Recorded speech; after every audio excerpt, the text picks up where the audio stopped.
And thank you for staying up late with us here on The Factor Uncensored. We have a great program for you, so keep the spot you got. We have some great stories and segments. It's the unspoken code with ladies of the evening, or if you want the common street term, prostitutes in any hood or block.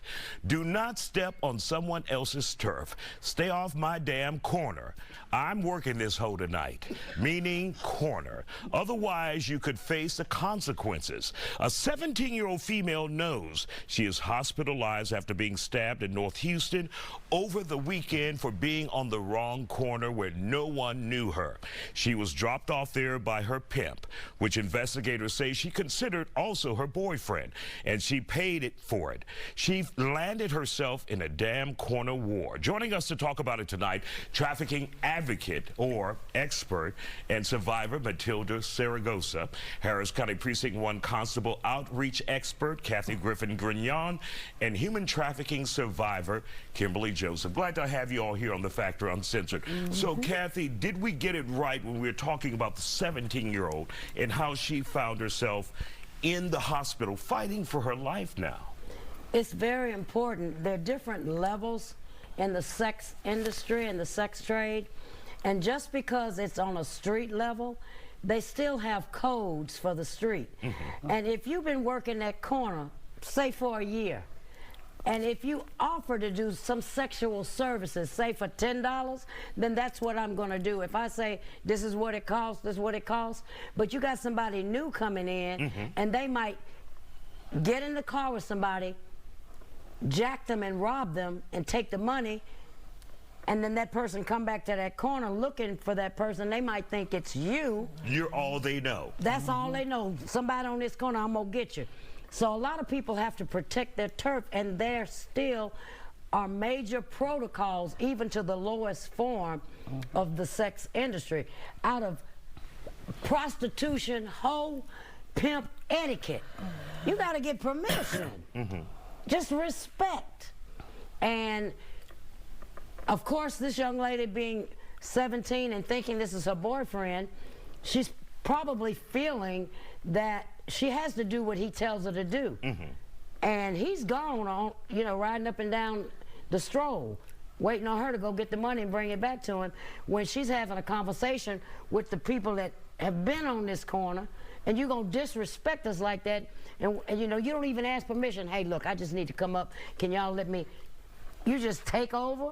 Oh, that's not how to go in the game, y'all. Matilda, how dangerous can it be? Obviously, we saw this woman stabbed multiple times, but can it go even further than that? Absolutely. I've seen people been kidnapped. I've seen people held hostage.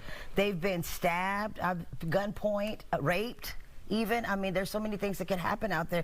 If you have no business on that turf, you should not be there. There's a lot of issues that happen, just like Kathy was sharing, as far as the turf wars go. You cannot come onto somebody's block unless you belong there. A lot of people originate there. You have people that are migrating there. People have quotas to meet. They have substances that they're trying to gain, which is why they're selling their bodies for the substances. You have people that are out there just to survive. Then you have individuals that come and they do it for breadcrumbs. And so therefore, you're hurting people's money. And so that's not going to happen out there.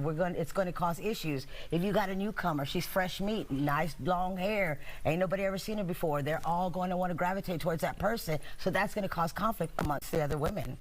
And what will the other women do when they see someone, that fresh meat, arrive out there? Well, you got to earn your stripes. They're going to automatically jump you. They're going to want to find out what you're really about. Are you by yourself, or are you coming with somebody? You're a renegade. Yeah, what are you doing What are you out here? doing? Are you with us, or are you against us? Are you going to work and try to make the same amount of money? Are we all working towards that same goal? Are we trying to make money, or are we trying to lose money? Because I could walk in there and do it for 10, and somebody could be doing it for 40. I come in, I mess up the whole game. Mess it up. And Kimberly, you have turned your life around now. Yes, sir. But what was it like? What did you face out there? For me, I faced a lot because I went from turf to turf, and me leaving home at an early age. And was that tough, going to a new area and people didn't know you? Did you ever get into any fights? I still have scars till this day from it to remind me what not to go back to. You know better now. I know better.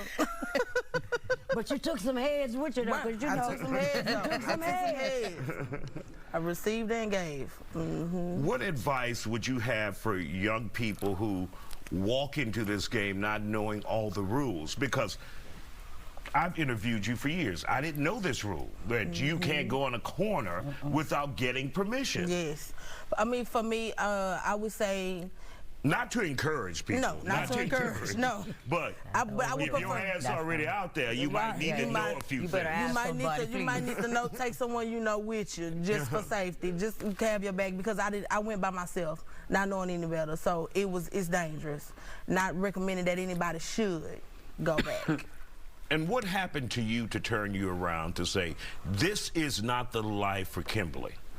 For me, it was my best friend that I called my best friend in the same situation as me that got a head split behind it. You know what that means? No. Okay.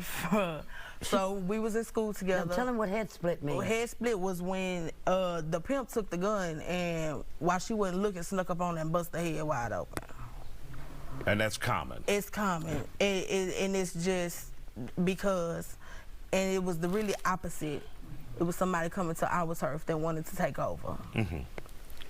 So, yeah, he wanted to bring all his girls and run all the old ones off. All right. We'll continue this conversation with you guys in just a moment. And welcome back to The Factor Uncensored. We're continuing our conversation about the world of prostitution that you may not know, and how crossing into someone else's territory on any corner is more than just a mistake. It's downright disrespectful. Matilda Saragosa, Kathy Griffin-Gurion, and Kimberly Joseph are back for their discussion. So, Kimberly, for you, what was it that made you say, I'm leaving these streets, this is not for me? Because seeing other women come on and the fact that they were losing their lives in the process of it, it just wasn't for me. And the fact that I was being told at once upon a time that if you don't go get, I'm gonna get you. That wasn't for me. And what attracted you there, though? Tell us a little bit about your family life. Not too much. And then, we ain't in all people's business. But, you know. He in your business, girl. And then how you got out there. What attracted you to that? What attracted me to it was because I left home at an early age, at 14, abusive. And the fact that finding out that, oh girl, you can make money selling your body. The tricks pay for sex. And did that register with you, though? Did you know fully what you were doing? Basically, yeah. As much as a 14-year-old. Right. Yeah, well, no, I didn't know exactly what I was doing, but it was ran down to me just what it was. So you started at 14, you ended where? 22. And Kathy, is that a quick run? Is that a good time to get out to make sure you're not dead, or what? It's a short run. It's a short run. Very short run, and it's very rare. Even with rehabilitation programs, it is a process. You have to practice how to undo hoish tendencies. And that's why I say I've practiced so long, I have absolutely none of it left in me. So, well. And so, Kathy, most of our viewers know you, but for those who don't know your background, what is it? I am in my 21st year of sobriety. I had, I was plagued with a $30,000 a month cocaine habit for 22 years that led me in and out of jails and prisons across the country. I got a doctorate degree in rehabology. I went to 22 of them. And so I was trying to figure out, okay, this is not working. And what I found out about the rehabilitation, especially from sexual trauma, is being molested as a juvenile, and also trying to fit in, starting off with a gateway drug of marijuana because everybody was smoking weed, not knowing that I had a gene of addiction because I was adopted and didn't know that my parents were drug addicts because the people that raised me were not. And it took me from Beverly Hills to behind the hill at your house. And I wanted to know why 22 rehabs, why did it take that long? Because nobody let me address the sexual trauma and the things that you were told what goes on in this house stays in this house. You just dealt with the dependency. The disease of addiction, but that's just the surface level. Yeah, that's just the symptom of what's underlying to get free. And Matilda, what would you tell, really quick in our last 30 seconds, young girls who may find themselves trapped in this life? The terms and conditions are not the same. I mean, you get out. If you have the opportunity to get out as soon as possible. It is nothing out there for you anymore. Nothing. The money's not good. The people are not good. I mean, it's just, I've seen it change so much since the days that we were out there. I mean, and that's why I almost say that for her getting out as soon as she did, there's probably most of the reasons. Nobody wants to be out there. There's people taking over. Look at the wars. Look at the killings. Look what's happening to the girls fighting amongst the girls now. Back in the day when we were out there, we would take care of each other, and now they're fighting each other. So if you could find help, seek help. Kathy has group every Wednesday. We have it at 1302 Preston, 2nd floor. We've been there, done that. You're more than welcome to join us. That's what I would have to say. And let me just say this. Longest 20 seconds But you know what? We're out of time, Kathy. But listen. No. I had to get We practice. When we wake up every morning, we start off at 0 every time we wake up, because we have to practice staying in this sobriety and staying in this way of life daily. Got it. Thank you guys for joining us and sharing your journey. Still ahead tonight.